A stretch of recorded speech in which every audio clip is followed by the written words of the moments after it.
السلام علیکم، کیسے ہیں آپ سب؟ امید ہے کہ آپ سب خیریت سے ہوں گے اور آپ کی خیریت نیک مطلوب چاہتی ہوں۔ میں بھی آپ کی دعاؤں سے بالکل ٹھیک ٹھاک خیریت سے ہوں۔ آج ہم علامہ اقبال کی نظم جو دنیا اسلام تھی اس کے ہم 5ویں بند کی تشریح کریں گے، تو چلیے اسٹارٹ کرتے ہیں۔ ایک ہوں مسلم حرم کی پاسبانی کے لیے، ایک ہوں مسلم حرم کی پاسبانی کے لیے، نیل کے ساحل سے لے کر تابہ خاک کاشغر۔ اس شعر میں علامہ اقبال نے جو ہے وہ ایک اپنی خواہش کا اظہار کیا ہے کہ ایک کاش کے مسلمانوں میں اتحاد قائم ہو جائے، جیسا کہ اس سے پہلے میں نے آپ کو تشریح میں بتایا تھا کہ مسلمان جو ہیں وہ آپس میں نفرت اور نفاق اور تفرقے میں ڈوبے ہوئے ہیں، اور مغرب نے جو ہے وہ ان کے ذہنوں کو ایسا کر ڈالا ہے کہ وہ اپنے آپ پر، اپنے اسلاف کے کارناموں پر توجہ نہیں دیتے اور بلکہ مغرب کی اندھی تقلید میں لگ گئے ہیں۔ تو کہہ رہے ہیں کہ ایک کاش مسلمانوں میں جو ہے وہ اتحاد قائم ہو جائے، وہ سیسا پلائی ہوئی دیوار کی مانند بن جائیں اور دنیا کے سارے مسلمان ایک ہو کر قرآن مجید اور خانہ کعبہ کی حفاظت کے لیے متحد ہو جائیں۔ اور ساری دنیا کے مسلمانوں کا حوالہ دیتے ہوئے علامہ اقبال کہتے ہیں کہ مسلمان مصر میں بہنے والے دریائے نیل کی طرح کے ساحلوں سے، یعنی افریقہ سے لے کر چین کا ایک شہر ہے کاشغر، وہاں تک جو ہے وہ مسلمان متحد ہو جائیں۔ اور افریقہ میں آپ کو پتہ ہے کہ بہت سارے اسلامی ممالک ہیں، اس لیے وہ کہتے ہیں کہ اس اکثریت کو کہ آپ سب جو ہیں وہ متحد ہو جائیں اور مل کر مغربی طاقتوں کا مقابلہ کریں۔ اس کے بعد جو کرے گا امتیاز رنگ و خون مٹ جائے گا، جو کرے گا امتیاز رنگ و خون مٹ جائے گا، ترک خرگاہی ہو یا عربی والا گوہر۔ اب وہ کہہ رہے ہیں کہ مسلمان جو ہیں وہ مسلمانوں کو مخاطب کر کے کہہ رہے ہیں کہ یہ وقت کا تقاضا ہے کہ مسلمان جو ہیں وہ اتحاد کر لیں آپس میں، اور مسلمانوں کا اتحاد جو ہے وہ وقت کی ایک اہم ضرورت ہے، اور مسلمانوں کو چاہیے کہ وہ آپ صلی اللہ علیہ وسلم کی تعلیمات کے عین مطابق اپنی زندگیوں کو بسر کریں، کہ ہمارے پیارے نبی صلی اللہ علیہ وسلم نے اپنے آخری خطبے میں فرمایا تھا کہ کسی عربی کو کسی عجمی پر کوئی فوقیت حاصل نہیں ہے، اور ہمارے پیارے نبی نے فرمایا تھا کہ میں رنگ و نسل کے سارے امتیازات جو ہیں وہ اپنے پاؤں تلے روندتا ہوں، اور تم سب حضرت آدم علیہ السلام کی اولاد ہو، اور آدم علیہ السلام جو وہ مٹی سے تخلیق کیے گئے تھے۔ تم میں سے بہتر وہ ہے جو زیادہ تقوی والا ہے۔ تو ہم سب نے جو ہے وہ اس تعلیمات کو بھلا دیا ہے، اور علامہ اقبال جو ہیں وہ کہہ رہے ہیں کہ آپ کی انہی تعلیمات کو علامہ اقبال جو ہیں وہ اپنے اس شعر سے واضح کر رہے ہیں کہ اگر مسلمان قوم جو ہے وہ رنگ و نسل اور کیا کہتے ہیں ملک اور قوم میں امتیاز کرے گی تو وہ ختم ہو جائے گی، اور اپنے یہ جو بلند و بالا خیمے اور عمارتیں بنانے والے ترک ہوں، عربی ہوں، یا اپنے آپ کو اعلیٰ موتی جیسے سمجھنے والے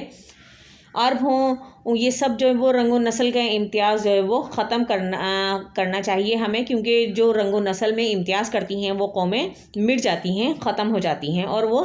زوال پذیر ہو جایا کرتی ہیں۔ اس نظم کا آخری شعر ہے: نسل اگر مسلم کی مذہب پر مقدم ہو گئی، نسل اگر مسلم کی مذہب پر مقدم ہو گئی، اڑ گیا دنیا سے تو خاک مانند راہ گزر۔ یعنی وہ کہہ رہے ہیں کہ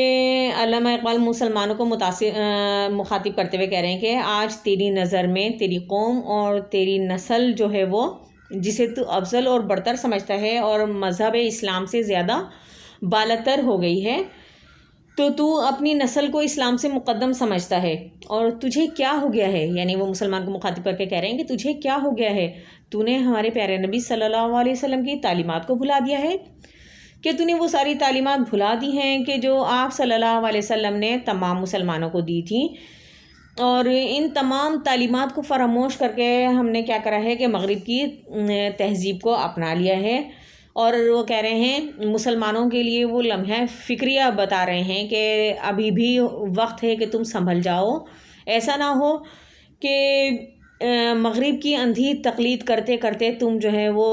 ایک جیسے سفر میں جب گھوڑے چلتے ہیں تو ان سے دھول اڑتی ہے، تو اسی دھول سے کیا کہتے ہیں مشابہت دے رہے ہیں کہہ رہے ہیں کہ ایسا نہ ہو کہ جب گھوڑے چلتے ہیں تو ان سے ایک دھول اڑتی ہے اور پھر تھوڑی دیر بعد ہی وہ دھول جو ہے وہ بیٹھ جاتی ہے، ختم ہو جاتی ہے، یعنی اس پر راستے پر پتہ بھی نہیں چلتا کہ یہاں پر ابھی اتنا گرد و غبار اڑ رہا تھا۔ تو وہ مسلمانوں کو مخاطب کرتے ہوئے کہہ رہے ہیں کہ ایسا نہ ہو کہ تم بھی اسی دھول کی مانند بیٹھ جاؤ اور تم ختم ہو جاؤ۔ تو اس لیے وہ کہہ رہے ہیں کہ اب بھی وقت ہے کہ اب بھی آپ ہوش کے ناخن لیں اور قرآن اور سنت کی تعلیمات پر عمل کریں، اور ہمارے پیارے نبی صلی اللہ علیہ وسلم نے جو تعلیمات دی تھیں ان تعلیمات کی رسی کو اور قرآن کی رسی کو مضبوطی سے تھام لیں اور آپس میں تفرقے میں نہ پڑیں، کیونکہ کہیں ایسا نہ ہو کہ دنیا والے آپ کو فراموش کر دیں، یعنی کہ بھائی کبھی مسلمان بھی ہوا کرتے تھے، ان کی کوئی تاریخی حیثیت بھی تھی۔ تو علامہ اقبال کہہ رہے ہیں کہ آپ سب جو ہیں وہ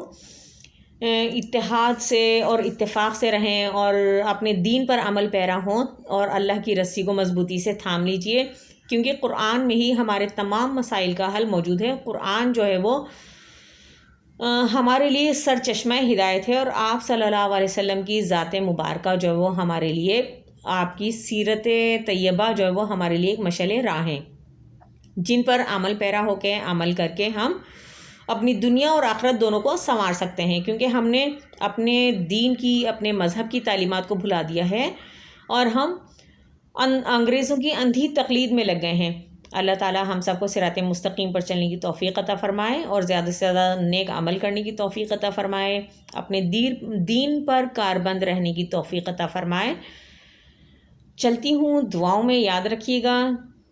ملتے ہیں پھر کسی نیکسٹ ویڈیو میں۔ اپنا اور اپنے پیاروں کا ڈھیر سارا خیال رکھیے گا۔ چلتے چلتے ایک چھوٹی سی اچھی بات کہ انسانوں میں سب سے اچھا انسان وہ ہے جس کا اخلاق سب سے زیادہ اچھا ہے۔ چلتی ہوں، دعاؤں میں یاد رکھیے گا۔ تب تک کے لیے اللہ حافظ۔